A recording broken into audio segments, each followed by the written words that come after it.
Hello everyone, welcome back to this channel. WBSSC group D এর exam রয়েছে এই উইকের সানডেতে এবং আমরা আজকে একটা প্র্যাকটিস ক্লাস করব GKGS এর এবং টোটাল 50 কোয়েশ্চেন থাকবে, তোমরা উত্তর করার চেষ্টা করবে। আমরা ঝটপট রিক্যাপ মানে রিভিশনের মতো করে কোয়েশ্চেনগুলো ডিসকাস করব। অ্যাসোসিয়েটেড ডেটা মুখে বলবো, সব হয়তো লেখা পসিবল হবে না, যাতে ক্লাসটা ফার্স্ট রিভিশন তোমাদের হয় এক্সামের আগে।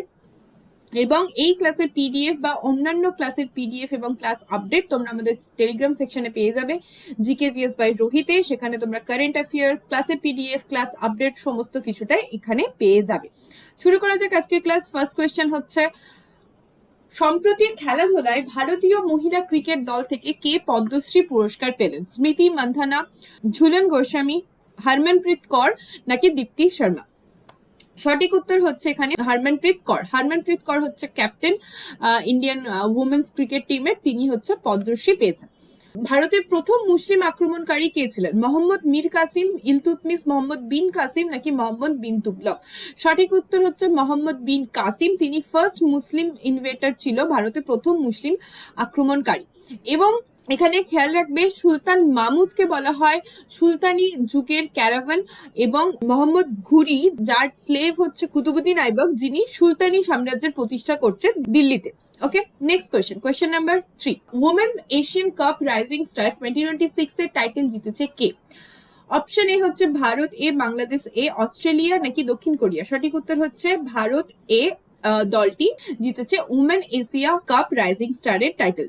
সত্যবিলোপ নীতি কোথায় প্রযোজ্য হয়নি? মহীশূর, নাগপুর, ঝাঁসি নাকি সাতারা? সত্যবিলোপ নীতি প্রযোজ্য হয়নি মহীশূরে। ঠিক আছে, মহীশূরে প্রযোজ্য হয়নি, কারণ মহীশূরে যখন রাজত্ব করছে হায়দার আলী এবং টিপু সুলতান, মানে তাদের মধ্যে ইঙ্গ মহীশূর যুদ্ধ হচ্ছে, এবং তারপরে তাদের মধ্যে সাবসিডারি অ্যালায়েন্স বা অধীনতামূলক মিত্রতা নীতি সাইন হয়েছিল। এখানে কিন্তু সত্যবিলোপ নীতি সাইন হয়নি, কারণ ডক্টরিন অফ ল্যাপস সেই ক্ষেত্রে হতো যদি কোনো রাজার নিজস্ব সন্তান না থাকে, তাহলে কোনো দত্তক পুত্র তার জায়গায় রাজা হতে পারবে না। তো এখানে নাগপুর, ঝাঁসি, সাতারা এই তিনটেতেই কিন্তু সত্যবিলোপ নীতি লাগু হয়েছিল। এবং তোমরা কমেন্ট সেকশনে বলবে যে সত্যবিলোপ নীতি কে প্রবর্তন করেন, কে প্রবর্তন করেন। Next question number 5। সত্যবিলোপ নীতি কে প্রবর্তন করেন? নেক্সট কোয়েশ্চেনেই আছে। অপশন এ ডালহৌসি, ক্যানিং, রিপন নাকি ওয়েলেসলি? সঠিক উত্তর হচ্ছে লর্ড ডালহৌসি। আমি এটাকে ইংলিশ নামটা দিয়ে মনে রাখার চেষ্টা করি, তোমাদেরকেও বলবো ডক্টরিন অফ ল্যাপস, তো ডক্টরিন, D for ডক্টরিন of lapse, D for Dalhousie. ঠিক আছে, লর্ড ক্যানিং ইনি ভাইসরয় ছিলেন 1857 যখন সিপাহী বিদ্রোহ হচ্ছে 1857 খ্রিস্টাব্দে, তখন লর্ড ক্যানিং ছিলেন গভর্নর জেনারেল অফ ইন্ডিয়া। এবং এই 1857 পরে যখন মহারানীর ঘোষণাপত্র আসছে 1858 খ্রিস্টাব্দে, তখন এই গভর্নর জেনারেল অফ ইন্ডিয়া পদটি হয়ে যায় ভাইসরয় অফ ইন্ডিয়া। তো প্রথম ভাইসরয় অফ ইন্ডিয়া হচ্ছে লর্ড ক্যানিং। ওকে, লর্ড রিপনের টাইমে ইলবার্ট বিল ইন্ট্রোডিউস করা হচ্ছে, হান্টার কমিশন গঠন করা হচ্ছে, প্রথম কমপ্লিট সেন্সাস হচ্ছে রিপনের টাইমে, তিনি ভার্নাকুলার প্রেস অ্যাক্ট বা দেশীয় ভাষার সংবাদপত্র আইন বাতিল করছে। ঠিক আছে, তোমরা বলবে লর্ড ওয়েলেসলির টাইমে ইম্পর্টেন্ট একটা ইভেন্ট, যেটা লর্ড ওয়েলেসলির টাইমে হয়েছিল। Next question number 6। সিন্ধু সভ্যতায় প্রধান বৈশিষ্ট্যের নিম্নের কোনটি ছিল? উন্নত কৃষিকার্য, উন্নত নিকাশি ব্যবস্থা, পরিকল্পিত নগর নির্মাণ। সঠিক উত্তর হচ্ছে এখানে উন্নত নিকাশি ব্যবস্থা এবং পরিকল্পিত নগর নির্মাণ, এই দুটোই কিন্তু সিন্ধু সভ্যতার একটা গুরুত্বপূর্ণ বৈশিষ্ট্য। সিন্ধু সভ্যতার প্রত্যেকটি সাইট বা প্রত্যেকটি শহর, এটা কিন্তু একটা নগর কেন্দ্রিক সভ্যতা ছিল। ঠিক আছে, এটা কিন্তু একটা নগর কেন্দ্রিক সভ্যতা ছিল, এবং প্রত্যেকটা সিটি দুটো পার্টে ডিভাইড করা হতো। একটা হচ্ছে হায়ার টাউন, যেখানে সিটাডেল থাকতো, এবং একটা হচ্ছে লোয়ার টাউন, এবং বোথ হায়ার টাউন এবং লোয়ার টাউন দুটো জায়গাতেই কিন্তু ফর্টিফাইড ছিল, মানে দেওয়াল দিয়ে দুটো সেপারেট করা ছিল। এবং খেয়াল রাখবে চানহুদারো যে সাইটটা, চানহুদারো, এই চানহুদারোতে কিন্তু কোনো সিটাডেল ছিল না, কোনো সিটাডেল ছিল না, সিটাডেল ছিল না। এবং ধোলাভিরা যে সাইটটা, এই ধোলাভিরা সাইটটা তিনটে পার্টে ডিভাইড ছিল, দুটো পার্টের বদলে তিনটে পার্টে ডিভাইড ছিল। আচ্ছা, এখানে সিন্ধু সভ্যতার আরো উল্লেখযোগ্য সাইট হরপ্পা সাইট, যার প্রথম আবিষ্কৃত হয়েছিল, তাই সিন্ধু সভ্যতাকে হরপ্পা সভ্যতা বলা হয়। মহেঞ্জোদারো সাইট রয়েছে, ইম্পর্টেন্ট সাইট। হরপ্পা কথার অর্থ হচ্ছে পশুপতির খাদ্য, মহেঞ্জোদারো কথার অর্থ হচ্ছে মৃতের স্তূপ। মহেঞ্জোদারোতে গ্রেট বাথ পাওয়া গেছে, স্নানাগার পাওয়া গেছে। তারপর সিন্ধু সভ্যতা থেকে আমরা ব্রোঞ্জের মূর্তি পেয়েছি, যেটাও মহেঞ্জোদারোতে পাওয়া গেছে। তারপর সিল পাওয়া গেছে, পশুপতি শিল পাওয়া গেছে, যেটাও হচ্ছে তোমার সিটাডাইট শিলা দিয়ে গঠিত। এবং খেয়াল রাখবে এই সিন্ধু সভ্যতার লোকেদের সঙ্গে কিন্তু যে মেসোপটেমিয়ার তৎকালীন যে সভ্যতা, তাদের মধ্যেও কিন্তু ট্রেড হতো, ঠিক আছে, ব্যবসা বাণিজ্য হতো। কিন্তু কারণ সেই মেসোপটেমিয়া সভ্যতাতেও সিন্ধু সভ্যতার সিল পাওয়া গেছে। ওকে, এখানে দুটো ইম্পর্টেন্ট স্টোনের কথা মনে রাখবে। একটা হচ্ছে যে জেডাইট স্টোন ছিল, যেটা গ্রিন কালারের, এবং ব্লু কালারের ছিল ল্যাপিস লাজুলি। ঠিক আছে, এই ল্যাপিস লাজুলিটা সোরকুটরাই থেকে নিয়ে আসা হতো। এবং এই দিকের সাইডে মানে তোমার আসামের সাইডে যে ব্রহ্মপুত্র ভ্যালি, এই ব্রহ্মপুত্র ভ্যালি থেকে কিন্তু জেডাইট স্টোন নিয়ে আসা হতো। এটা কিন্তু একটুখানি খেয়াল রাখবে। Next question number 7। সম্প্রতি ওডিআইতে ভারতের তৃতীয় সর্বোচ্চ রান কে করেছে? ওয়ানডে ক্রিকেটে সব থেকে বেশি রান করেছে সর্বোচ্চ রোহিত শর্মা। সুলতানি সাম্রাজ্যের প্রথম সুলতান কে ছিলেন? সুলতানি সাম্রাজ্যের প্রথম সুলতান ছিলেন কুতুবুদ্দিন আইবাক, যিনি মোহাম্মদ ঘুরির অনুচর ছিলেন। এবং ইব্রাহিম লোদি হচ্ছে লাস্ট সুলতান, সুলতানি সাম্রাজ্যের শেষ সুলতান। এবং ইব্রাহিম লোদির সাথে যুদ্ধ হচ্ছে বাবরের পানিপথের প্রথম যুদ্ধ 1526। এখানে বাবর তুগলুমা ফরমেশনে যুদ্ধ করছে এবং ইব্রাহিম লোদিকে পরাজিত করছে। মোহাম্মদ বিন তুগলক বা এমবিটি, এনাকে বলা হয় পাগল রাজা। ইনি দিল্লি থেকে দৌলতাবাদের রাজধানী স্থানান্তর করেছিলেন। টোকেন কারেন্সি, ব্রোঞ্জের টোকেন কারেন্সি ইন্ট্রোডিউস করেছিলেন। কুরাচিল এক্সপিডিশন এবং খুরাসান এক্সপিডিশন, যেটা মানে কুরাচিল অভিযান এবং খুরাসান অভিযান, যেটা তার ফেইল্ড হয়েছিল। এবং তিনি অনেক সাধারণ মানুষদেরকে উচ্চ পদস্থ কর্মচারী হিসেবে নিয়োগ করেছিলেন, যেটাও কিন্তু একটা তার ফেইল্ড একটা কাজ বলা যায়, যার জন্য তাকে পাগল রাজাও বলা হতো। ওকে, শুধুমাত্র দৌলতাবাদে স্থানান্তর করেছিল তাই না, দৌলতাবাদ থেকে আবার দিল্লিতেও কিন্তু স্থানান্তর করেছিল। ঠিক আছে, এবং এই কথাটা আমরা কোথা থেকে জানতে পারি যে তিনি নর্মাল সাধারণ মানুষজনদেরকে উচ্চপদস্থ রাজকর্মচারী হিসেবে নিয়োগ করেছিল? এই কথাটা আমরা জানতে পারি জিয়াউদ্দিন বরণীর রচিত তারিক ই ফিরোজ শাহী গ্রন্থি থেকে। তারিক ই ফিরোজ শাহী গ্রন্থি রচনা করছেন জিয়াউদ্দিন বরণী, যেটা ফিরোজ শাহ তুগলকের টাইম পিরিয়ডে রচনা করা হচ্ছে। কিন্তু সেখানেও এই কথা মানে মোহাম্মদ বিন তুগলকের পরেই সম্রাট হচ্ছেন ফিরোজ শাহ তুগলক, এবং ফিরোজ শাহ তুগলকের টাইম পিরিয়ড লেখা হচ্ছে তারিক ই ফিরোজ শাহীতে। এই তারিক ই কথাটা যে গ্রন্থের সামনে লেখা আছে, তার মানে এই গ্রন্থগুলোতে লেখা হচ্ছে যে সেই টাইম পিরিয়ডে কি কি মানে প্রকল্প নিয়ে আসা হচ্ছে, কি কি কাজ করা হচ্ছে, কোথায় আক্রমণ করা হচ্ছে, কার সাথে যুদ্ধ হচ্ছে, কে হেরে যাচ্ছে। তো এইগুলো যে ডকুমেন্টেশন করা হচ্ছে, সেগুলো ডকুমেন্টেশন করা হয় এই তারিখ ই গ্রন্থগুলোতে। ঠিক আছে, নেক্সট কোয়েশ্চেন নাম্বার 9। দিল্লির সুলতানের প্রথম মহিলা শাসক কে ছিলেন? শুধুমাত্র প্রথম নয়, একমাত্র মহিলা শাসক ছিলেন সুলতান রাজিয়া। তিনি ইলতুৎমিশের কন্যা ছিলেন, এবং ইলতুৎমিশের কন্যা ছিলেন। 1236 থেকে 1240 পর্যন্ত রাজত্ব করছে, 4 বছর রাজত্ব করেছিলেন। তার সব থেকে বিশ্বস্ত স্লেভ ছিল ইয়াকুত।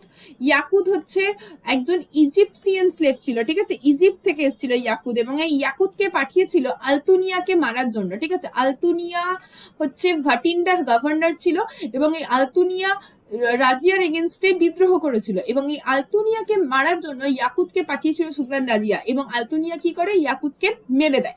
যখন ইয়াকুতকে মেরে দেয়, তখন সুলতান রাজিয়া যায় যে কার এত সাহস আমার স্লেভকে এরকম ভাবে হত্যা করে দিয়েছে, তাকে তো বর্ষতে স্বীকার করতেই হবে। সুলতান রাজিয়া যখন যায়, আলতুনিয়া সুলতান রাজিয়াকে বন্দি করে রেখে দেন। কোথায়? ভাটিন্ডার যে ফোর্ট আছে, সেই ভাটিন্ডার ফোর্টে বন্দি করে রেখে দেয়। ইভেনচুয়ালি তাদের মধ্যে সমঝোতা হয়ে যায় এবং তারা দুজনে বিবাহ করে নেয়। এবং বিয়ে করে যখন ফিরে আসছিল দিল্লিতে, ফিরে আসার পথে খোঙ্খার ট্রাইব বলে একটা ট্রাইব রয়েছে, যারা এদেরকে হত্যা করে। ঠিক আছে, নেক্সট কোয়েশ্চেন নাম্বার 10। বাংলার শেষ স্বাধীন নবাব কে ছিলেন? বাংলার শেষ স্বাধীন নবাব ছিলেন সিরাজউদ্দৌলা। সিরাজউদ্দৌলা কে ছিলেন? সিরাজউদ্দৌলা হচ্ছে আলীবর্দী খাঁয়ের নাতি ছিলেন। ঠিক আছে, সিরাজউদ্দৌলার পরে এখানে হচ্ছে 1757 পলাশী যুদ্ধ ঘটছে।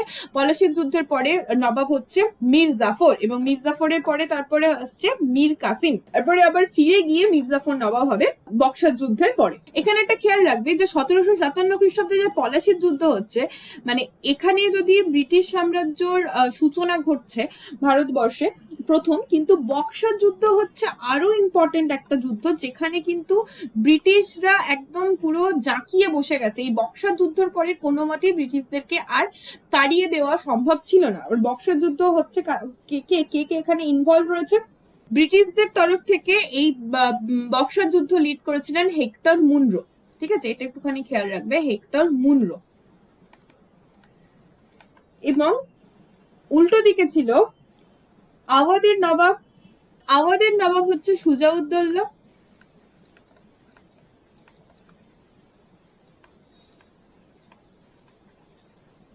প্লাস হচ্ছে শাহ আলম টু।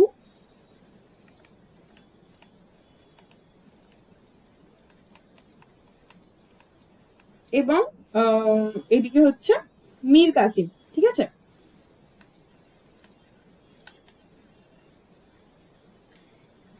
এবং বক্সার যুদ্ধের পরে একটা ট্রিটি হয়, যে ট্রিটিটার নাম হচ্ছে ট্রিটি অফ এলাহাবাদ, যেটা 1765 খ্রিস্টাব্দে হচ্ছে এলাহাবাদের সন্ধি।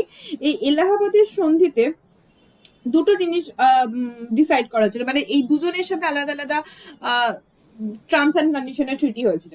প্রথম যে ট্রিটিটা হয় সেখানে বলা হয় এলাহাবাদ এবং কারা যে অঞ্চলটা রয়েছে সেই অঞ্চলটাকে মুঘলদেরকে দিয়ে দিতে হবে, এবং এই সুজাউদ্দৌলা তিনি 50 লাখ টাকা ব্রিটিশদেরকে যুদ্ধের খরচা বাবদ পেনাল্টি পে করবে।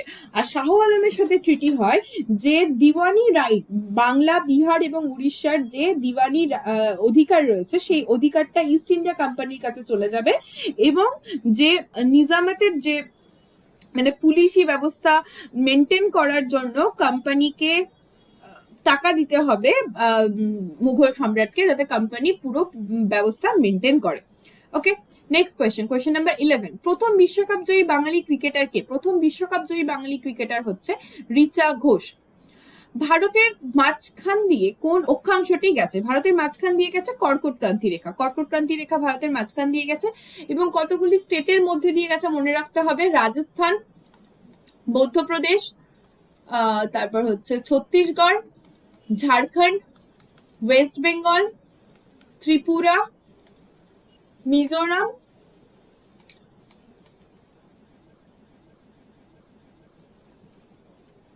1 2 3 4 5 6 7, আর একটা কিছু বাদ গেল, রাজস্থান, মধ্যপ্রদেশ, আচ্ছা গুজরাট বাদ গেছে, গুজরাট।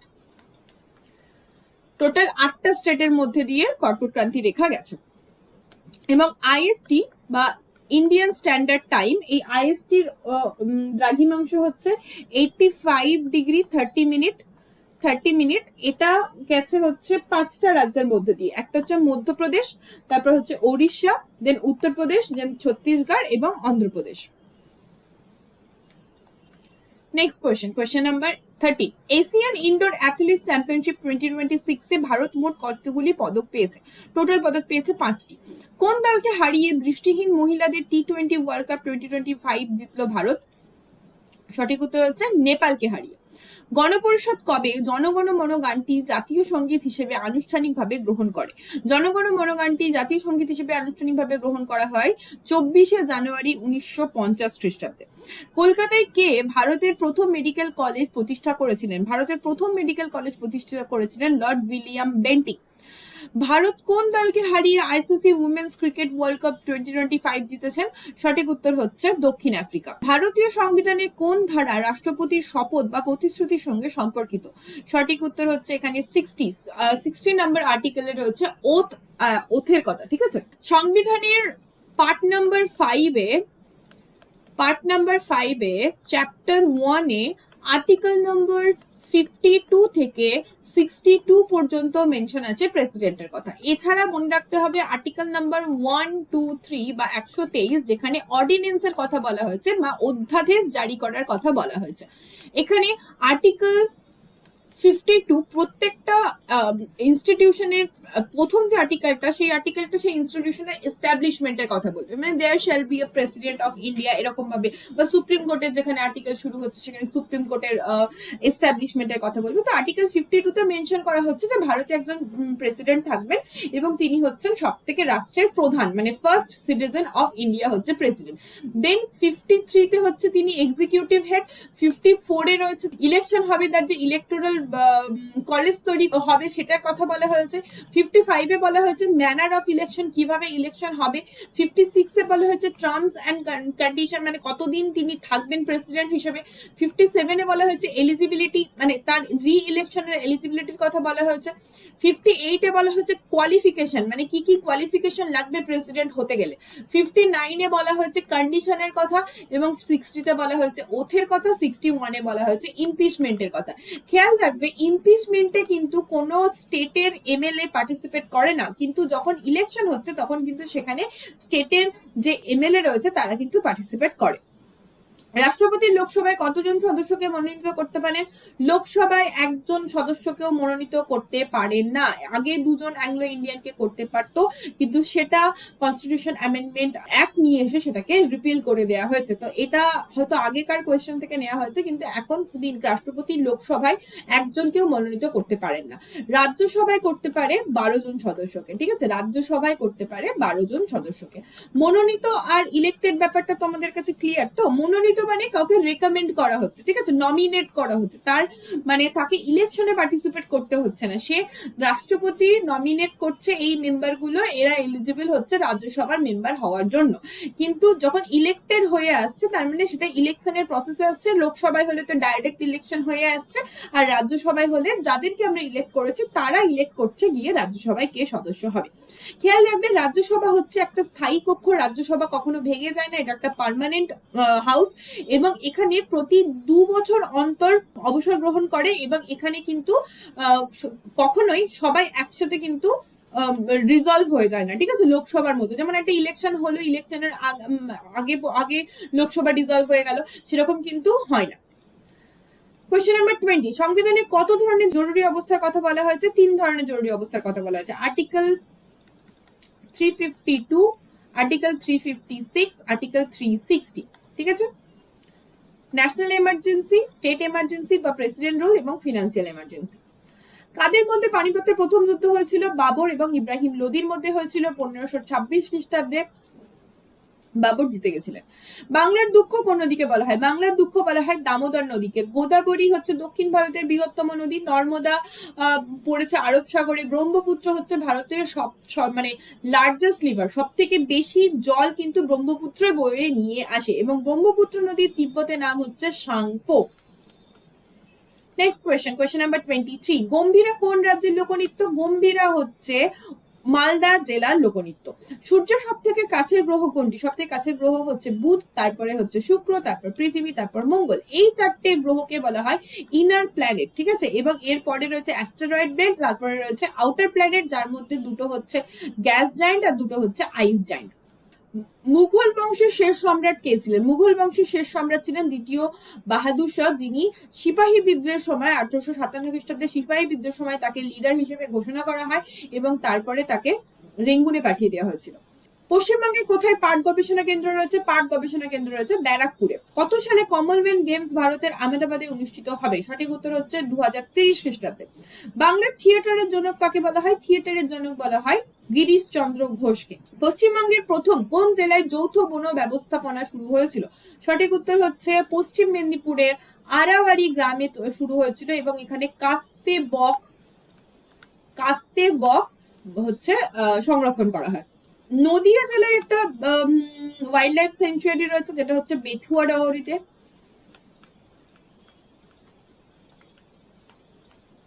যেখানে কিন্তু হরিণ আছে অনেক, ঠিক আছে।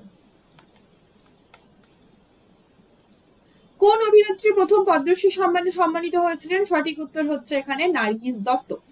বায়োসের পুরো নাম কি? বায়োসের পুরো নাম হচ্ছে বেসিক ইনপুট আউটপুট সিস্টেম। কোন ব্রাউজারের সাহায্যে ডার্ক ওয়েব অ্যাক্সেস করা যায়? ডার্ক ওয়েব অ্যাক্সেস করা যায় হচ্ছে টরের সাহায্যে। ভারতীয় সংবিধানে কত ধরনের রিট রয়েছে? রিট রয়েছে 5 রকমের। কোথায় আছে? আর্টিকেল নাম্বার 32 তে আছে। আর্টিকেল নাম্বার 32 তে আছে রিট, এবং আর্টিকেল নাম্বার 32 কে বি.আর. আম্বেদকর বলেছেন the very heart and the soul of the constitution, সংবিধানের আত্মা এবং হৃদয় বলেছে আর্টিকেল 32 কে, যেটা একটা ফান্ডামেন্টাল রাইটের মধ্যে পড়ে। তাহলে ফান্ডামেন্টাল রাইট যদি কারো খর্ব হয়, তাহলে তার জন্য তিনি ডিরেক্টলি সুপ্রিম কোর্টে যেতে পারে, এবং সুপ্রিম কোর্ট তার রাইট যে খর্ব করছে, বা কোনো প্রতিষ্ঠান হোক বা কোনো অফিসার হোক যে খর্ব করছে, তার এগেনস্টে রিট জারি করতে পারবে। তাহলে ফান্ডামেন্টাল রাইট খর্ব হলে ফান্ডামেন্টাল রাইটের এগেনস্টে, মানে খর্ব হওয়ার এগেনস্টে রিট জারি করা, সেটাও কিন্তু ইটসেলফ আ ফান্ডামেন্টাল রাইট। ঠিক আছে, সুপ্রিম কোর্টের রিট জুরিসডিকশন হাই কোর্টের রিট জুরিসডিকশনের থেকে কম, মানে সুপ্রিম কোর্ট ডাইরেক্টলি ফান্ডামেন্টাল রাইটের ক্ষেত্রে রিট জারি করতে পারে, কিন্তু হাইকোর্ট কোনো লিগাল রাইট খর্ব হলেও সেক্ষেত্রে রিট জারি করতে পারে।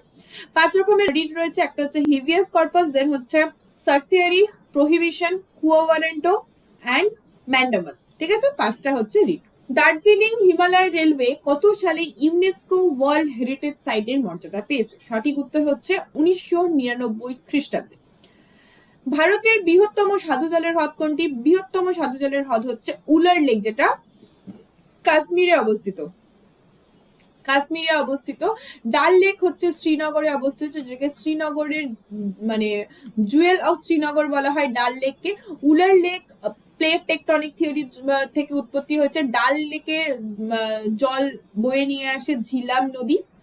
লোকটাক লেক রয়েছে মণিপুরে, এবং এখানে ফ্লোটিং ন্যাশনাল পার্ক রয়েছে কেইবুল লামজাও ন্যাশনাল পার্ক, এবং মণিপুরের যে স্টেট অ্যানিমাল সাংহাই ডিয়ার, সেটাও কিন্তু এই কেইবুল লামজাও ন্যাশনাল পার্কে দেখতে পাওয়া যায়। এবং এখানে যে ভাসমান দ্বীপগুলো রয়েছে সেগুলোকে বলা হয় ফুন্ডি। ঠিক আছে, অনেকবার বলেছি, আই হোপ তোমাদের মুখস্থ হয়ে গেছে। পশ্চিমবঙ্গ থেকে প্রথম কে অস্কার পুরস্কার পেয়েছিলেন? সঠিক উত্তর হচ্ছে সত্যজিৎ রায়। তিনি লাইফ টাইম অ্যাচিভমেন্টের জন্য অস্কার অ্যাওয়ার্ড পেয়েছিলেন। কালীঘাট পটচিত্র কোন রাজ্যের একটি অন্যতম বিখ্যাত লোকশিল্প? পটচিত্র হচ্ছে পশ্চিমবঙ্গের একটি বিখ্যাত লোকশিল্প। যদি এখানে পশ্চিমবঙ্গ অপশন না থাকতো এবং এখানে কালীঘাট মেনশন না থাকতো, তাহলে কিন্তু উড়িষ্যাতেও পটচিত্র দেখা যায়। ঠিক আছে, উড়িষ্যা এবং পশ্চিমবঙ্গ এই দুটো জায়গাতেই কিন্তু পটচিত্র দেখতে পাওয়া যায়। সৌরজগতের নীল গ্রহ কাকে বলা হয়? নীল গ্রহ বলা হয় পৃথিবীকে। কলকাতার মেট্রো রেল কত সালে চালু হয়েছিল? মেট্রো রেল চালু হয়েছিল 1984 খ্রিস্টাব্দে। 1984 খ্রিস্টাব্দে মেট্রো রেল চালু হয়, এবং সব থেকে প্রথম মেট্রো রেল চালু হয় কলকাতাতে গোটা ভারতবর্ষের মধ্যে, এবং আন্ডার ওয়াটার মেট্রো রেলও প্রথম কলকাতাতেই চালু হয়। Next question number 40। ভারতীয় সংবিধানের কোন ধারায় অস্পৃশ্যতা দূরীকরণের কথা বলা হয়েছে? অস্পৃশ্যতা দূরীকরণের কথা বলা হয়েছে 17 নম্বর ধারায়। ঠিক আছে, আনটাচেবিলিটি যে প্র্যাকটিস, সেটাকে দূরীকরণের কথা বলা হয়েছে, যদিও আনটাচেবিলিটিকে কিন্তু ডিফাইন করা হয়নি যে কোনটা অস্পৃশ্যতা হবে কোনটা অস্পৃশ্যতা হবে না। Next question number 41। আন্তঃরাজ্য পরিষদ গঠন হয় কার দ্বারা? আন্তঃরাজ্য বা ইন্টার স্টেট কাউন্সিল গঠিত হয় রাষ্ট্রপতির দ্বারা। তখন দুটো স্টেট ইনভলভ হয়ে যাচ্ছে, তখন তো সেখানে সেই স্টেটের চিফ মিনিস্টার বা গভর্নর কাজ করতে পারে না, তো সেটা প্রেসিডেন্টের দ্বারাই গঠিত হয়। Next question. প্রিন্ট করার শর্টকাট কমান্ড কি? কন্ট্রোল পি হচ্ছে প্রিন্ট করার শর্টকাট কমান্ড। কন্ট্রোল এন দিয়ে একটা নিউ স্লাইড অ্যাড করা যায় পিপিটিতে। কন্ট্রোল কিউ দিয়ে কি করা যায় আমি এই মুহূর্তে জানি না, যদি কিছু শর্টকাট থেকে থাকে তাহলে জানিও। কন্ট্রোল এক্স দিয়ে হচ্ছে কাট করা যায়, ঠিক আছে, কাট। আর কন্ট্রোল ভি দিয়ে হচ্ছে পেস্ট করা যায়। Next question number 53। MS Excel নিম্নের কিসের সঙ্গে জড়িত? এমএস এক্সেল হচ্ছে গণনার সঙ্গে জড়িত। এমএস ওয়ার্ড ফাইলের এক্সটেনশন কি? .docx। পশ্চিমবঙ্গের কোথায় ম্যান্ডারিন কমলা জিআই ট্যাগ পেয়েছে? ম্যান্ডারিন কমলা জিআই ট্যাগ পেয়েছে দার্জিলিং এ। ঐতিহ্যবাহী আধুনিকতাবাদী কাকে বলা হয়? ঐতিহ্যবাহী আধুনিকতাবাদী বলা হয় ঈশ্বরচন্দ্র বিদ্যাসাগরকে। চিত্রশিল্পী যামিনী রায় পদ্মভূষণ সম্মানে সম্মানিত হয়েছিলেন কত খ্রিস্টাব্দে? সঠিক উত্তর হচ্ছে 1954 খ্রিস্টাব্দে। যামিনী রায়ের যে চিত্রকলাগুলো সেটা একটু অন্য রকমের চিত্রকলা হয়, যারা আর্টের সাথে জড়িত তারা তো জানো, কিন্তু তোমরা অনেকেই দেখে থাকবে বিভিন্ন পোস্টারে, তারপর কিছু মানে তোমার ফ্যাব্রিকের উপরে কালার করা হয়, এবং তার যে ফিগার গুলো হয় সেই ফিগারের আলাদা রকমের কিছু ক্যারেক্টারিস্টিক থাকে। Next question number 48। ভারতের অলিম্পিক পদক জয়ী প্রথম মহিলা কে? ভারতের অলিম্পিক পদক জয়ী প্রথম মহিলা হচ্ছে কর্ণম মালেশ্বরী। নিম্নের কোন কাপটি গলফ খেলার সঙ্গে যুক্ত? গলফ খেলার সঙ্গে যুক্ত হচ্ছে কানাডা কাপ।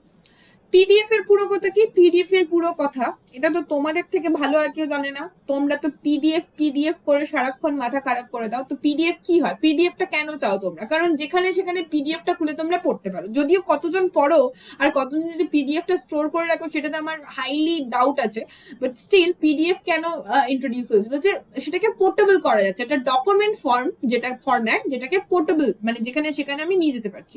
সঠিক উত্তর হচ্ছে পোর্টেবল ডকুমেন্ট ফরম্যাট। ওকে, তো 50 কোয়েশ্চেন আমরা করলাম। কার কতগুলো উত্তর করতে পারলে সেটা তোমরা কমেন্ট সেকশনে জানাবে। ক্লাসটা ভালো লাগলে রেসপন্স করো কেমন লাগলো, যদি ভালো না লাগে সেটাও জানিও যে কেন ভালো লাগেনি, কোথায় ইমপ্রুভমেন্টের দরকার আছে। কিন্তু মোস্ট ইম্পর্টেন্ট যে হোমওয়ার্ক গুলো আমি দিয়েছিলাম, মানে যে কোয়েশ্চেন গুলো আমি ক্লাসের মাঝখানে জিজ্ঞেস করেছি, সেটা অবশ্যই তোমরা কমেন্ট সেকশনে জানিও। দেখা হবে নেক্সট ক্লাসে। আর তার মধ্যে আমরা নেক্সট ক্লাস বলতে আমরা এর গ্রুপ ডি এক্সামের আগে আরো 2টো ক্লাস করব। আই হোপ তোমাদের ক্লাসগুলো থেকে অনেকটাই হেল্পফুল হবে।